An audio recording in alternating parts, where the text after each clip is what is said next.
ये पीछे से हमला करते हैं, ये सामने से कभी नहीं आते हमला करने, ये सामने कभी आने वाले लोग नहीं है। जी। गलवान में हमें बात करने बुलाया था और पीछे कर दिया। 1962 में इन्होंने कहा हिंदी चीनी भाई भाई, फिर वही कांड कर दिया। तो जब अगर आप इनकी फितरत समझो, ये सामने से कभी नहीं आएंगे लड़ने, ये पीछे से वो भाई मिसाइल तो आपके पास है माना, पर उसको चलाने का औकात हो, जिगरा भी तो रखो। वो कहां से लाओगे? वो दुनिया के किसी बाजार में नहीं बिकता ना। बिल्कुल है सर। इंडिया के साथ हमने कैसे ताल्लुकात रखने आने वाले दिनों में, ये भी बहुत इंपॉर्टेंट है। हाँ। ठीक है।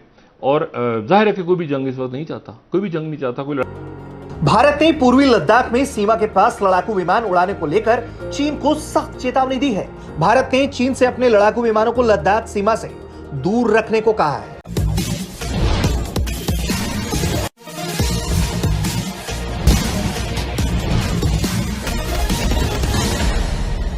चाहे चीन द्वारा 1962 में भारत पर हमला करना हो या फिर 2019 में गलवान घाटी का मामला हो, हमेशा चीन भारत के पीछे से वार करता है। शायद वह सामने से लड़ने की हिम्मत नहीं जुटा पाता, लेकिन अब भारत भी चीन की चालाकियों को समझ लिया है और ऐसी तैयारी किया है कि चीन को उसकी भाषा में ही जवाब मिलेगा। पाकिस्तानी मीडिया इस पर क्या कह रही है, आइए सुनते हैं। ये पीछे से हमला करते हैं, ये सामने से कभी नहीं आते हमला करने, ये सामने कभी आने वाले लोग नहीं है। गलवान में हमें बात करने बुलाया था और पीछे कर दिया। 1962 में इन्होंने कहा हिंदी चीनी भाई भाई, फिर वही कांड कर दिया। तो जब अगर आप इनकी फितरत समझो, ये सामने से कभी नहीं आएंगे लड़ने, ये पीछे से मौके पे धोखा, ये इनका डॉक्ट्रिन होता है। अब जब ये चाइना इतना ज्यादा बोलता है ना, तो समझिए वो कुछ नहीं करेगा। फखर भाई जिसको करना होता वो करके दिखा था। पुतिन को हमला करना था, कर दिया ना। पुतिन की औकात ही कर दिया। पूरी नेटो एक तरफ, पूरी अमेरिका एक तरफ, पूरा यूरोपियन यूनियन एक तरफ, तकरीबन पूरी दुनिया एक तरफ है, एक तरफ, तब भी पुतिन ने हमला कर लिया। अब इनकी औकात ही हमला क्यों नहीं किया? अब आप इसकी चाइना अपने आप को दिखाता है इनकी औकात है नहीं, जब टाइम आता है ये पतली गली से निकल लेते हैं। अच्छा देखिए, इंडिया पाकिस्तान में भी लड़ाई, पर आर्मी आमने सामने आती है, हमला होता जवाब दिया जाता उसका। पर ये नहीं, ये क्या, ये ऐसे हवाई फायर। मैंने कहा ये फेसबुक वॉरियर है, ये फेसबुक पे वो ग्लोबल टाइम्स फोटो सब छाप। भाई मिसाइल तो आपके पास है माना, पर उसको चलाने का औकात हो, जिगरा भी तो रखो। वो कहां से लाओगे? वो दुनिया के किसी बाजार में नहीं बिकता ना। बिल्कुल है सर। इंडिया के साथ हमने कैसे ताल्लुकात रखने आने वाले दिनों में, ये भी बहुत इंपॉर्टेंट है। हाँ। ठीक है। और जाहिर है कि कोई भी जंग इस वक्त नहीं चाहता, कोई भी जंग नहीं चाहता, कोई लड़ाई नहीं चाहता, लेकिन उसके साथ ही जो पाकिस्तान के कंसर्न्स हैं उस पर हमने खड़ा रहना है, जो हमारा मौक़िफ़ रहा है इतने सालों का। तो बड़ी एक डिफिकल्ट सूरत हाल है। इसमें ये उछल कूद और शुगलबाजियाँ और हंसी मजाक हर वक्त अच्छा भी नहीं। लेकिन ये जो ताइवान का मसला है, देखें एक बहुत बड़ा मसला खड़ा करके नैन्सी पेलोसी चली गई हैं। जापान में है वो, और जापान में है। और जो मशकें हैं चाइना की, एक तो चाइना ने अपने तमाम तर जो दिफाई उनके मुज़ाकरात थे वो तोड़ दिए हैं, वो तोड़ दिए, ख़त्म कर दिए उन्होंने अमेरिका के साथ। भारत ने पूर्वी लद्दाख में सीमा के पास लड़ाकू विमान उड़ाने को लेकर चीन को सख्त चेतावनी दी है। भारत ने चीन से अपने लड़ाकू विमानों को लद्दाख सीमा से दूर रखने को कहा है। Chief marshal B R. चौधरी ने हाल ही में बातचीत करते वक्त कहा था कि भारत एलएसी के पार की हवाई गतिविधियों पर लगातार नजर रख रहा है। उन्होंने कहा था कि जैसे ही हम एलएसी पर किसी भी चीनी गतिविधि को देखते हैं, हम भी अपने लड़ाकू विमान तैनात कर देते हैं। उन्होंने बताया कि भारतीय सेना पूर्वी लद्दाख में एलएसी पर रडार लगा रही है ताकि हम हवा में होने वाली किसी भी गतिविधि, चीन सीमा का पालन करे। अगर वो सीमा में नहीं रहेगा तो भारत भी उसे सबक सिखाने के लिए पूरी तरीके से तैयार बैठा हुआ है। और यही कारण है कि जैसे ही चीनी लड़ाकू विमान भारतीय सीमा के आसपास दिखाई देते हैं, भारतीय लड़ाकू विमान भी हवा में उड़ान भरकर सीधे सीधे चीनी लड़ाकू विमानों पर निगरानी रखने लगते हैं, ताकि अगर वो कुछ भी मिस एडवेंचर करें तो उनके मिस एडवेंचर का भारत करारा जवाब दे। कभी पार्क रखवाता, कभी एयरपोर्ट रखवाता, कभी कुछ करता, कभी कुछ करता है। बिल्कुल। कहता जी हमारे पास पैसे नहीं, हम दे नहीं सकते। ठीक है जी, कोई बात नहीं, आपकी मर्जी मत दो जी। यही चाइना जिसको पाकिस्तान ऑल वेदर फ्रेंड कहता है, आयरन क्लैड ब्रदर कहता है, सीरिया में जिसकी आबादी 1.8 करोड़ है, वहां $150 बिलियन इन्वेस्ट कर लिए चाइना ने, कर चुका। और आपको पता फखर भाई, सीरिया से एक पैसा वापस नहीं आना, वहां हालत ही नहीं पैसा देने की। जहां आप सीरिया में $150 बिलियन लगा रहे, वहां आप यहाँ $1.5 बिलियन नहीं दे रहे। और पाकिस्तान कहता ऑल वेदर फ्रेंड ब्रदर, ये वो। बिल्कुल। किसका ब्रदर? और देखिए कल के जो मसला हुआ, रशिया और पाकिस्तान को छोड़ के सीरिया ने भी उनको सपोर्ट नहीं किया, उसने भी मुंह नहीं खोला। किसी कंट्री ने, 200 से ज्यादा कंट्री, किसी कंट्री ने सपोर्ट नहीं किया।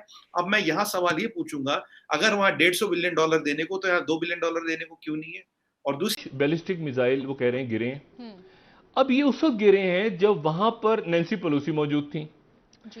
और नैन्सी पेलोसी की मौजूदगी में ये जहन में रखें कि वो मिसाइल गिरे हैं और जापान जो है वो क्वाड का हिस्सा है और क्वाड में जापान है, इंडिया अमेरिका, है इंडिया। जी, ये 4 ममालिक का जो क्वाड है। अब पहले तो इंडिया के साथ मसला हुआ और वो अभी तक छिड़ा हुआ है, बल्कि और एग्रीवेट होने जा रहा है कमिंग डेज के अंदर, उनकी और हाईवेज वगैरह बन रही है। अमेरिका या तो एक ऐसी स्टेज के ऊपर, कुछ कमेंटेटर्स का कहना ये कि एक ऐसी सिचुएशन क्रिएट हो रही है जहां अमेरिकन जापान से कहेंगे जापानीज सॉइल के ऊपर उनकी ट्रूप्स तो हैं जाहिर है वहाँ पे, लेकिन वो कहेंगे कि हम न्यूक्लियर वेपन्स यहाँ पे लेकर आए आपकी हिफाजत के लिए, और जापान मजबूर होगा कि वो अमेरिका को अलाउ करे। के तौर पे जैसे अफगानिस्तान है, तो अफगानिस्तान को आपने असला देते गए, लड़े, लेकिन मसला ये कि वो तबाही आई है वहां पे, वो रीबिल्ड कौन करेगा?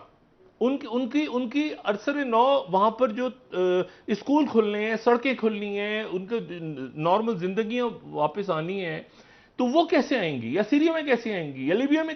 मुल्क तबाह हो जाते हैं, वो उनको वापस रीबिल्ड नहीं लड़ते, हम लड़ेंगे ना लड़ेंगे। जो हमारा अमेरिका के साथ एग्रीमेंट अगर डॉकिंग का है, रिफ्यूलिंग का, वो हम देंगे। देखिए, चाइना हमारा एडवर्सरी है, इसमें कोई डाउट नहीं है, ये हम बिल्कुल कहते हैं, मानते हैं, जानते हैं, इसमें कहने में कोई शर्म नहीं है जी। पर हाँ, अमेरिका हमारी बेसेस यूज नहीं करेगा, हमारे कोई हम उनके लिए नहीं लड़ेंगे। इंडियन एयरफोर्स का जहाज अमेरिका के लड़ने के लिए नहीं उठेगा, ना इंडियन नेवी का शिप जाएगा अमेरिका की लड़ाई लड़ने, वो हम नहीं जाएंगे। बाकी जो हमारे म्यूचुअल डिफेंस एग्रीमेंट है, जैसे हमारा डॉकिंग का एग्रीमेंट है जापान के साथ, हमारा डॉकिंग का एग्रीमेंट है सिंगापुर के साथ, क्या वहाँ डॉक कर सकते हो, यहाँ डॉक कर सकते, जो एग्रीमेंट्स होगी वो सपोर्ट करने पड़ेंगे। उसके अलावा भी कुछ मदद करनी पड़ेगी। देखिए, चाइना का हमसे कोई रिलेशन अच्छा तो है नहीं, अगर यही रिलेशन अच्छा होता तो शायद हमारी स्ट्रैटेजी दूसरी होती। अब आप देखिए, हाँ, तो हमारी तो अभी 1 लाख फौज तो डिप्लॉयड ही है ना LAC पे, वो तो है ही। तो अब इतने जो ये लफड़े झगड़े हो रहे हैं यहाँ पे, तो अब देखिए, चाइना को भी कभी ना कभी ये डिसाइड करना पड़ेगा वो चाहता क्या है। भारत और चीन के बीच सीमा रेखा 3488 किलोमीटर है, जिसे LAC यानी लाइन ऑफ एक्चुअल कंट्रोल कहते हैं। बहुत बार लोग LAC और LOC में कंफ्यूज कर जाते हैं। LOC दरअसल पाकिस्तान और भारत के बीच सीमा रेखा को LOC लाइन ऑफ कंट्रोल और भारत और चीन के बीच सीमा रेखा को LAC यानी लाइन ऑफ एक्चुअल कंट्रोल करते हैं।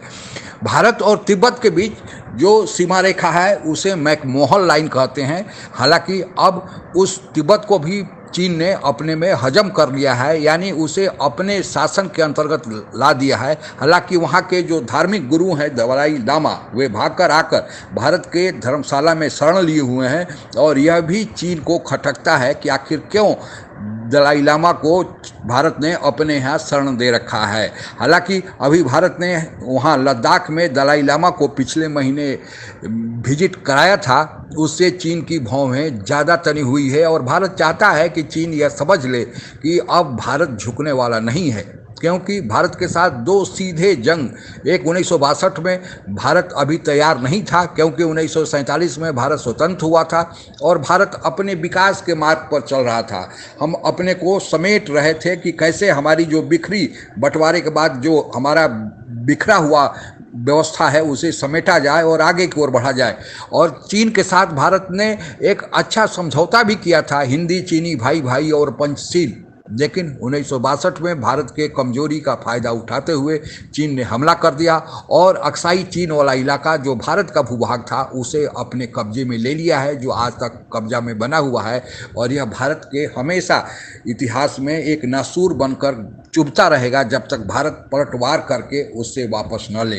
हालांकि अभी जो हाल का मामला है, भारत और चीन के बीच सीमा पर जो तनाव है वह 5 जून 2019 को शुरू हुआ था, लेकिन उसकी जो गंभीरता देखने में आई वह 15 जून 2019 को हुई, जब चीनी सैनिक जो नो मैंस लैंड है वहाँ पर आकर एक परमानेंट पोस्ट बना रहे थे, और भारत सरकार के कुछ सैनिक ड्यूटी पेट्रोलिंग में थे, उन्होंने उसका ऑब्जेक्शन किया और चीनी तैयारी करके आए थे, हाथ में रड और तार वाले हथियार लेकर आए थे और पीछे से हमला कर दिए, और उसमें हमारे एक कमांडिंग अफसर संतोष बाबू सहित 19 जवानों को शहीद होना पड़ा। हालांकि चीन के तरफ से भी कभी 40 या 50 के बीच लोग ऊपर की ओर गए, जिसको चीन स्वीकार तो नहीं करता है, लेकिन जो रूस की मीडिया तास है और अमेरिकन मीडिया ने जो बताया उससे यही लगता है कि हमारे रणबांकुरों ने मुंहतोड़ जवाब दिया था और अभी तक करीब 50 से 60 हजार सेनाएं बॉर्डर पर बैठी हुई है, आंख से आंख मिलाकर बैठी हुई है और अभी तक 14 दौर की मिलिट्री स्तर की वार्ता हो चुकी है, लेकिन अभी तक उस तनाव में कोई कमी नहीं दिख रही है। हालांकि कुछ छोटे छोटे जगहों से दोनों देशों ने अपनी अपनी सेनाओं को हटाया है। हालांकि भारत और चीन के सीमा रेखा को लेकर बहुत बड़ा कन्फ्यूजन रहता है कि आखिर भारत कहता है कि हमारे इलाके में कोई घुसपैठ नहीं हुआ, चीन कहता है कि हमारे इलाके में घुसपैठ नहीं हुआ, फिर तनाव किस बात का? दरअसल भारत और चीन के बीच एक बफर जोन है, यानी नो मैंस जोन। उस इलाके में दोनों ओर के सैनिक, यानी एलएसी के इस पार और उस पार दोनों ओर एक ऐसा इलाका डिमार्क कर दिया गया है, चिन्हित कर दिया गया है कि इसमें केवल पेट्रोलिंग के लिए सैनिक आएंगे और फिर पेट्रोलिंग करके पीछे चले जाएंगे। अब भारत जो बढ़ा है उसी नो मैंस लैंड में बढ़ा है और चीन जो बढ़ा है उसी नो मैंस लैंड में बढ़ा है। जो एक्चुअल एलएसी है उस पर आगे पीछे कोई नहीं गया है। तो अगर नो मैंस लैंड में भारत गया है या चीन आया है तो घुसपैठ कहा जाएगा, लेकिन अगर एलएसी को देखा जाए तो न तो चीनी सैनिक एलएसी के भारत के साइड में आए हैं, न भारत ही एलएसी के उस पार गया है। तो इस प्रकार से अगर देखा जाए तो कोई भी देश किसी दूसरे देश में नहीं जाएगा। और यह तब भारत और चीन के बीच तय हुआ था कि दोनों देश एक नो मैंस लैंड रखेंगे, बफर जोन, एलएसी के इस पार और उस पार, और यहाँ पर कोई सैनिक अभ्यास या कोई कार्रवाई नहीं होगी, कोई देश यहाँ पर परमानेंट पोस्ट नहीं बनाएगा। और साथ ही दोनों देश इस सीमा पर जो 3488 किलोमीटर की एलएसी है, यहाँ पर जो भी दोनों देश प्रहरी रखेंगे या जो सैनिक रखेंगे वे बिना हथियार के होंगे। लेकिन चीन इसी का फायदा उठाकर जो सैनिक जो 15 जून 2019 को गलवान घाटी में किया, वह हथियार यानी फायर आर्म्स तो नहीं लाया था, बंदूक तो नहीं लाया था, लेकिन जो लाठी डंडे लाया था उस लाठी डंडों में तार बांधा था। तो यह उसकी हमेशा से चाल रही है कि पीठ पीछे वार करता है। भारत भी अपने को इतनी मजबूती से ऊपर की ओर सामरिक दृष्टि से ले गया है कि चीन को भी पता है कि भारत से अब लड़ेगा तो उसका क्या हश्र होगा। आज के लिए बस इतना ही। जय हिंद। आप अगर हमसे जुड़ा रहना चाहते हैं तो कृपया मेरे चैनल को सब्सक्राइब करें तथा बेल आइकन भी दबा दें ताकि नई वीडियो की जानकारी तुरंत आप तक पहुंच जाए। धन्यवाद। जय हिंद।